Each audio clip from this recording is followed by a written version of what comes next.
Is it possible that the men in black actually exist?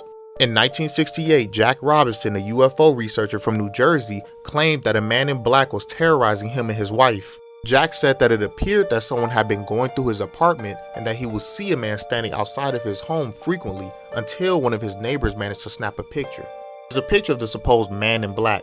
Jack's neighbor said that he had a clean tux, no eyebrows, and a very pale face. And although this encounter is questionable because of how long ago it was, there's actually been a more recent encounter that comes with video evidence. On October 14th in 2008, a hotel manager named Shane Sovar and a security guard saw a large triangular UFO above the hotel. According to 3 witnesses, 2 tall men in black came looking for Shane and the security guard a couple weeks later at the hotel, but they weren't there. These 2 men apparently had no eyebrows, no eyelashes, very pale skin, and similar faces. But what do you think? Could the men in black actually exist, or is this just a fairy tale? I have another video of a supposed man in black. I want you to check it out and then leave a like and your opinion in the comments. Also, if you want to turn walking into a side hustle, there's a cool app that'll let you do that. I put the link in my bio. Feel free to check it out if you want.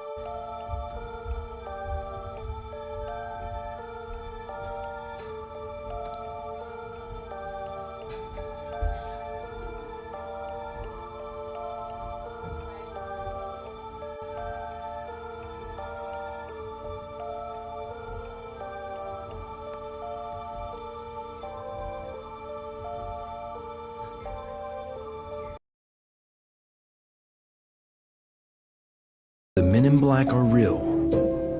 For decades, people have reported encountering these strange men after they witness a UFO. In many cases, they show up at witnesses' houses in vintage black cars to ask bizarre and intimidating questions. There's also something strange about them, as they appear to void facial features, or are often sickly pale, and act almost robotic with their movements. It's said that these are either government agents or aliens trying to cover up UFO activity. That is why many believe Bridgeport, Connecticut, 1953. Albert K. Bender, the nation's top UFO investigator, receives a threatening visit that will bring his research to an abrupt and premature halt. He suddenly ended the International Flying Saucer Bureau, and people wondered why. And what happened was that he came home one night, went into his bedroom, and suddenly these 3 dark, shadowy figures materialized through his wall into his bedroom. They were wearing the hats and the overcoats. The visitors Albert Bender encountered matched descriptions of what is today known as the Hat Man, but he called them by another name: the Men in Black. While the Men in Black are often portrayed in pop culture as government agents, many who claim to have encountered them believe they are something other than human. Men in Black. Men in black are supposed men dressed in black suits who claim to be quasi-government agents who harass, threaten, or sometimes even assassinate unidentified flying object UFO witnesses to keep them quiet about what they have seen. Men in black figure prominently in ufology and UFO folklore. In the 1950s and 1960s, ufologists adopted a conspiratorial mindset and began to fear they would be subject to organized intimidation in retaliation for discovering the truth of the UFOs.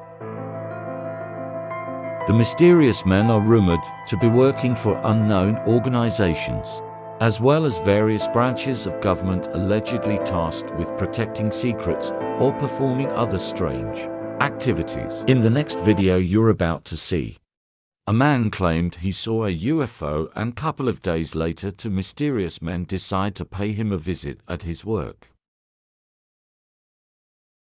Talk?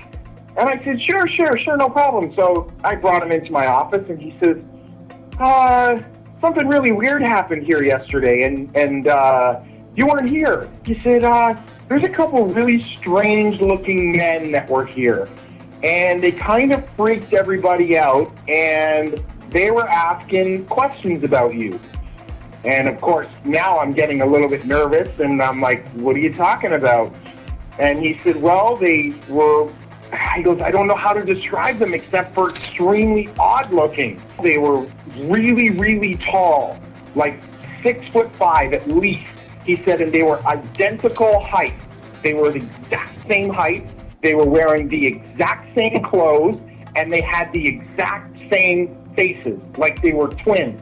And he said they were wearing black suits, black trench coats, they were wearing like the old-fashioned Federo hats. They had extremely, extremely pale skin.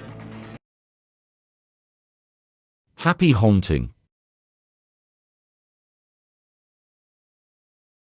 We've all probably seen this photograph. It was taken in May of 1964 by a Cumberland fireman named Jim Templeton at Burgh Marsh. Little did Jim know that the photo would create headlines around the world, and even now it's still featured in articles and many YouTube videos. It's known as the Solway Firth Spaceman, and is a photo of his 5-year-old daughter sat on the grass with what looks like a spaceman in the background. Jim swears that no one was in the area who was dressed like that, and decided to take the photograph to the local police station. They then sent the picture to Kodak, who in turn analysed and confirmed that the camera and the photograph had not been tampered with in any way. They even offered a reward to anyone who could prove it was fake, which has never been claimed. Jim Templeton was receiving letters from all over the world, and the media attention was relentless. But then came his visit. He claims 2 men dressed in dark, matching suits came to the fire station where he was working, and introduced themselves as government officials, codenamed Number 9 and Number 10. He said the men only referred to each other by their numbers and refused to give their names, but they did show an identification badge with a crest and the word security on it. They asked him to take them to Burgh Marsh and point out exactly where the photo of his daughter was taken. Jim directed them and was driven to the site in a dark-coloured car. He said they seemed to have no knowledge of the area, leading him to believe they were not local. Once they all reached the area, the pair asked numerous questions about the day the photo was taken, such as any witnesses, what the weather was like, and other related questions. Then they quickly accused him of making the whole thing up and got back into their car. Jim thought they were just going to turn the car around, but they sped off and left him there. He never saw the men again, but this isn't the end of it. The story gets even stranger, and this next bit is probably worthy for another video. But not long after his encounter, a technician who worked at the Woomera rocket launch site in Australia, where they were testing the Blue Streak missiles, contacted Jim. He had seen the photo and told Jim that he and some colleagues had seen 2 unknown figures identical to the figure in Jim's photo on the security cameras at the launch pad, which resulted in the test being aborted. All this happened only a couple of hours after Jim took his photo in England. And strangely, the Blue Streak missiles were manufactured at an RAF site just 20 miles from where Jim took the famous photo. It could all just be a coincidence, but it sure does add to the mystery. A year or so later, Jim went back to the original site to take some more photos. And when he picked them up from the same photo developers, they had a note attached to them saying they couldn't be processed. This happened a few times until Jim gave a different name, and then they came back developed. Now again, this could just be a coincidence, but it sure is strange. It's certainly an odd story, and one that is not always told with the Solway Firth photograph, which has since sort of been debunked as being Jim's wife, who he was unaware of. But if Jim's Men in Black encounter was real, then it seems they didn't want to scare him like most encounters, as the story was already known worldwide. They just seemed to want to know a little more information that maybe no one else but Jim knew. Men in Black are typically described as wearing black suits, being expressionless, cold, sinister, and in some cases inhuman. The Men in Black seem to only talk to 2 kinds of people, those who claim to have seen a UFO and those who research UFOs. They present themselves as part of a secret organization, sometimes even producing a white card with a crest and the word security on it. And in some cases, they refer to each other by number rather than name. They threaten and scare people into remaining silent about their UFO encounters and/or research. Think of them as the cleaners of the extraterrestrial universe. How much black do they actually wear? Do they look like the Men in Black that we see in the movies? We'll get into what they really look like later. Once they pull apart their skin and the alien comes out. Now that you know the basics, here are, in my opinion, the most terrifying reports of encounters with the Men in Black. The first ever recorded experience with the Men in Black came from Harold Dahl in June 1947. Harold Dahl was out on his boat in the Puget Sound where he claimed he saw 6 giant donut-shaped objects in the sky.